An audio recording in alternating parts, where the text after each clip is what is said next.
The hardest thing for anybody to do aging out of the foster care system is uplifting themselves out of poverty. Every year I try to make myself better.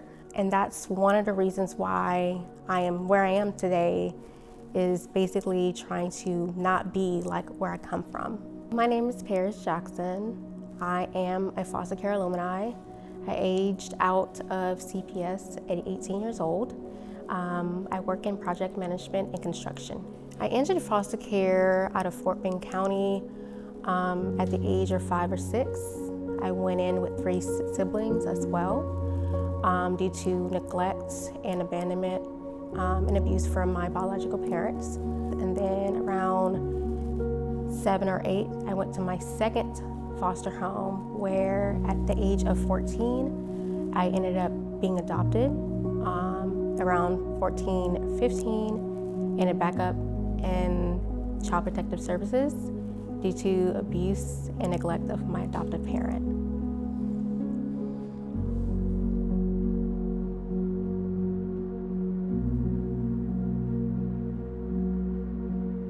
I did not feel prepared for adulthood leaving foster care at 18. In fact, my early 20s and aging out, I was basically homeless. I went through several different financial setbacks.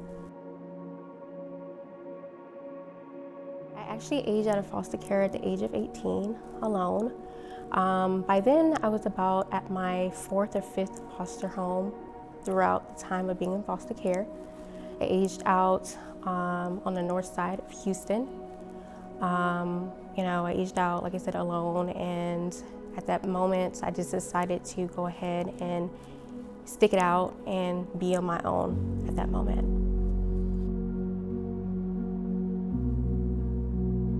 During that time, I actually found a really good caseworker. Her name is Tamika Harvey. She still is a caseworker till this day, and during that time, that was my caseworker, and she was a really good mentor for me at that moment. During my high school career, from freshman until about senior year, she was there for me, and she was one of the best caseworkers I had, and that was the only person that I would talk to during hard times in foster care.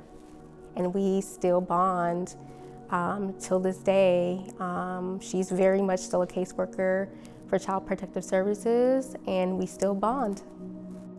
A mentor definitely benefits a child's life by just being there and hearing that child out, their cries, their worries, the stress, especially being in the foster care system. I really feel, instead of just having 1 week of PAL classes at the age of 16 years old, these PAL classes should continue on throughout freshman to about senior year, and that child, when they're ready to exit out of the foster care system, they're very aware of what's going to happen as far as finances and interest rates and credit scores, and when you're trying to buy a car and when you're trying to get an apartment. That needs to happen. I also feel like a lot of things should go on as far as counseling wise.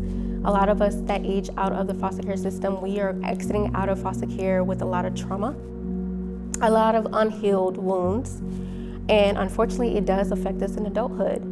A lot of things that are happening in the foster care system, they mute a lot of trauma, and that's just, it's one of the things that I wish that would change for sure. AI actually has contributed into my success by just being there. I met Miss Tina James about 5 to 6 years ago. I came to the Montgomery County area, actually homeless. At that point, I was at my breaking point 5 or 6 years ago. I met Miss Tina James through a different nonprofit. They have just been the backbone of my support. She's truly a phenomenal person as far as sitting and listening, mentoring, very non-judgmental atmosphere. Any problem that I have ever ran into, she's always been there. Any staff member that I ran into, they've always been there. And at times, I even called Tina James at midnight, 2 a.m., and she's always picked up the phone for me. And it creates an atmosphere of, I can do this. I was in foster care, but I can do this. You know, it gives you a very good mindset of, as an adult, I have somebody on my side. I have somebody to look up to. I have somebody that's going to be there for me, even at midnight.